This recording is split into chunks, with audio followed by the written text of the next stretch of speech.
Bagian 4 nggak salah lihat. Kunci mobil Hennessey Venom GT. Hanya diproduksi 10 unit di seluruh dunia, dan hanya 3 yang masuk ke Indonesia. Batas kecepatan maksimal mencapai 435 km per jam.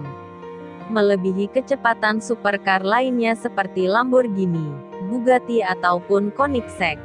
Mobil ini dinobatkan sebagai mobil sport tercepat di dunia dan mobil ini bukanlah mobil yang bisa dibeli oleh orang kaya biasa. Pas Steven berusaha sekuat tenaga meredam perasaannya, namun tetap saja kedua tangannya tidak bisa berhenti gemetar. Dengan tatapan penuh rasa ini dia menatap kunci mobil tersebut.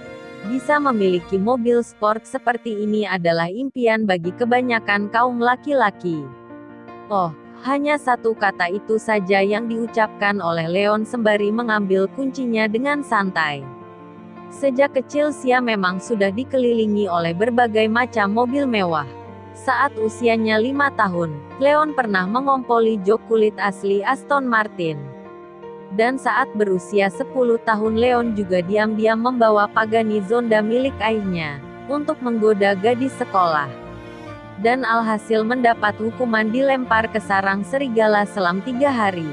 Tuan Wijaya, Non Mawar juga berpesan mobil ini diparkir di Jakarta Sport Car Club, untuk lebih jelasnya bisa hubungi Liam.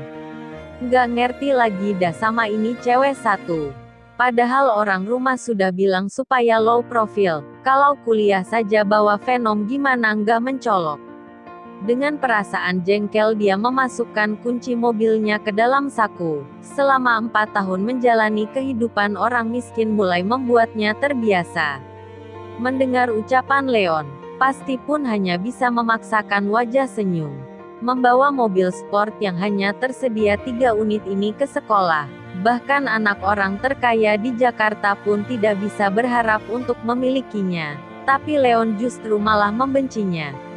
Meski begitu dengan segera Pas Steven bisa memahaminya. Keberadaan keluarga Wijaya sangat misterius di Indonesia. Konon keluarga ini memiliki aset yang luar biasa banyak baik di dalam maupun luar negeri dan bahkan mereka masih memiliki kekuatan yang jauh lebih mengerikan daripada kekayaan. Bagi orang seperti Leon ini mobil sport paling mahal pun tidak ada bedanya dengan sebuah skuter. Pas Steven sudah tidak sanggup membayangkannya lagi. Dia paham betul Leon bukan orang yang bisa dia gapai, dan semakin sedikit yang dia tahu tentang keluarganya semakin baik. Tuan Hidayat tenang saja, aku sudah menandatangani kesepakatan untuk menjaga rahasia. Selanjutnya kita bikin perencanaan untuk investasi berdasarkan arahan dari Non Mawar. Untuk investasi semuanya aku yang bantu Tuan handle. Leon hanya mengangguk-angguk sesungguhnya Leon menganggap semua ini sedikit berlebihan. Namun ayahnya sejak dulu selalu menanamkan mindset untuk hidup sederhana. Maka itu Leon tidak seberapa mementingkan harta kekayaan. Sebenarnya sekarang pun asalkan Leon mau, dia bisa menggunakan segala keahlian yang dia miliki untuk menguasai seluruh kota. Bagaimanapun juga penerus keluarga Wijaya bukanlah sampah masyarakat yang hanya bisa menghambur-hamburkan uang. Setelah urusan mereka selesai, Pas Steven mengantar Leon sampai ke depan lobi. Saat itu Jeremy masih belum pergi. Dia penasaran siapa sebenarnya yang bisa membuat Pas Stefan begitu hormat sampai-sampai berani mengabaikan dirinya. Jeremy pemijat matanya tidak percaya melihat pemandangan yang ada di depannya. Sungguh tak disangka Pas Stefan membungkukkan tubuhnya mengantar seorang anak muda dengan atribut kurir. Terlebih lagi dia adalah anak yang barusan diomeli oleh Sally. Dia, aku nggak salah lihat kan? Jeremy melekatkan pandangannya erat kepada Leon. Setiap gerak-gerik Leon terlihat begitu piawai menandakan dia memang sudah berpengalaman di bidang yang dia kerjakan. Leon pergi begitu saja karena malas meladeni Pas Stefan yang sedang membungkuk di belakang. Seketika itu juga persepsi Jeremy ini benar-benar terbalik. Setengah jam kemudian Lion tiba di depan Sport Car Club. Tempat tersebut adalah satu-satunya sport club yang ada di Jakarta, sekaligus menjadi channel untuk jual beli sport car paling berjaya di kota tersebut. Di tempat inilah semua mobil sport car diperdagangkan. Leon parkir motornya di depan dan memasuki klub tersebut. Resepsionis yang berada di depan sedang memegang sebuah lipstik sibuk memperbaiki riasannya. Dia pun sontak merasa kebingungan kenapa bisa ada yang mengantar makanan ke sini berdasarkan peraturan yang telah ditetapkan. Klub tersebut tidak diperbolehkan memesan makanan dari luar. "Halo, ini pesanan untuk siapa ya?" tanya resepsionis itu heran. "Aku bukan mau mengantar makanan, aku mau mencari Liam, tolong panggilin dia dong." Liam adalah ketua komunitas ini dan juga anak bos properti paling kaya di Jakarta. Songong sekali pengantar makanan ini. Resepsionis itu melihat sesama pria sebaya yang tampan di depannya.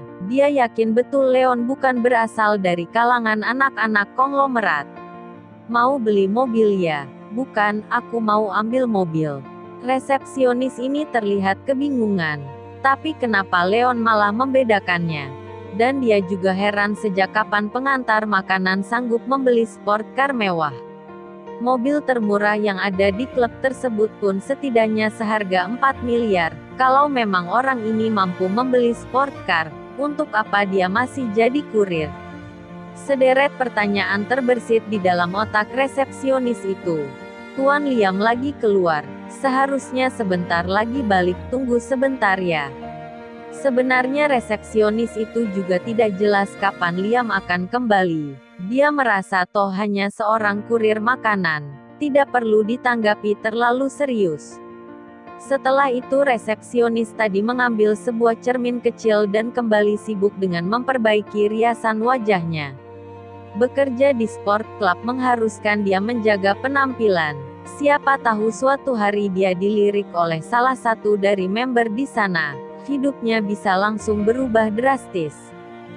Kemudian datang lagi wanita lain yang berpakaian seragam resepsionis itu.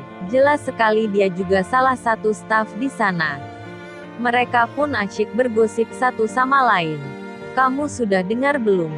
Katanya beberapa hari lalu datang satu Hennessy Phenom GT baru, keren banget gila. Pasti itu punyanya salah satu anak-anak super kaya di sini. Kalau pacarku nanti bisa punya mobil kayak gitu sih mantap." Sahut resepsionis tersebut dengan penuh rasa iri.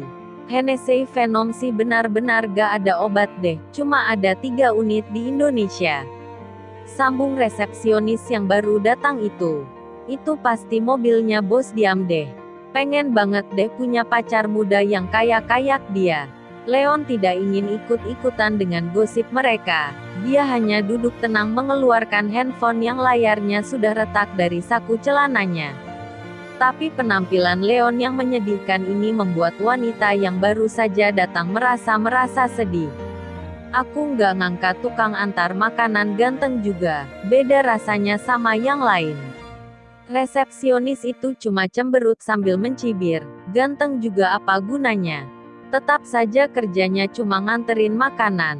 Lihat saja layar handphonenya udah retak saja masih nggak mau ganti." Sedih ngelihatnya. "Biar miskin juga yang penting masih punya tampang. Lumayan kan bisa jadi konten TikTok." "Hahaha, dasar kamu ini, nggak bisa realistis dikit ya?" Seketika itu juga Leon mengerutkan keningnya. Raut wajahnya terlihat khawatir menatap halaman email di handphonenya. Yang sedang dia lihat adalah laporan keuangan dari restoran Hotpot KTV dan juga hotel miliknya. Sejak dia mengambil alih semua bidang usaha itu, bagian finance dari masing-masing usaha diharuskan melaporkan laporan keuangan mereka pada Leon sesuai dengan prosedur yang berlaku. Total omset kuartal lalu mencapai 240 miliar. Kayaknya ketiga usaha ini lumayan sukses di Jakarta. "Awalnya sih aku maunya ngandalin diri sendiri buat cari duit, ini sih ayah yang maksa aku." Dalam hati Leon mulai memperhitungkan akan membangun usahanya sendiri. Leon tidak ingin menjadi orang yang hanya bisa terima enak. 20 menit pun berlalu. Tiba-tiba terdengar suara klakson dari luar. Tampak pria muda dengan setelan jas yang rapi keluar dari mobilnya.